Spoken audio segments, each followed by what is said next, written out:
राम राम विद्यार्थी मित्रांनो, परीक्षेमध्ये आख्यातावर प्रश्न विचारला. काय आख्यात ओळखा. मग आपल्याला आख्यात म्हणजे काय माहिती असणं गरजेचं आहे. तर क्रियापदाला संस्कृतमध्ये आख्यात म्हणतात. आख्यात म्हणजे शुद्ध क्रियापदे.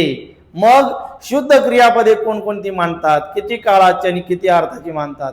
तर 4 काळ आणि 3 अर्थ असे एकूण 7 आख्यात मानतात.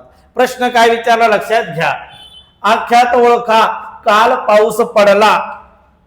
आख्यात ओळखा आणि वाक्य काय दिलं, काल पाऊस पडला. आता या वाक्यावरून आपल्याला आख्यात ओळखायचं आहे. तर मग लक्षात घ्या, आख्यात म्हणजे क्रियापद. मग त्या वाक्यातील क्रियापदाचा शेवट नेमका कोणत्या अक्षरानं होतो वारंवार, तो आख्यात मानला जातो. मग आता काल पाऊस पडला म्हणजे भूतकाळ आहे. मग भूतकाळातील क्रियापदाचा शेवट हा लाने झालेला आहे. कशाने झालेला आहे, लाने. आणि म्हणून त्या वाक्याचा आख्यात काय आहे, ला आख्यात आहे. काय आख्यात आहे, ला आख्यात. मग लक्षात घ्या, 3 जे मुख्य काळ आहे, वर्तमान काळ, भूतकाळ, भविष्यकाळ, या तिन्ही काळाचे आख्यात मानले जातात.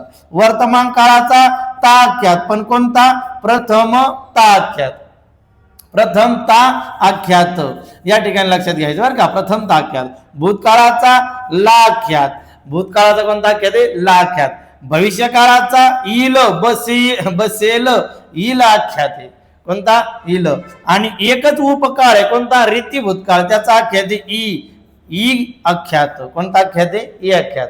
आज्ञार्थ उ आख्यात. विद्यार्थ वा आख्यात. आणि संकेतार्थ ता, पण कोणता, इथे वरती प्रथम आहे म्हणून इथं द्वितीय ता आख्यात. अशी 7 आख्यात मानले जातात.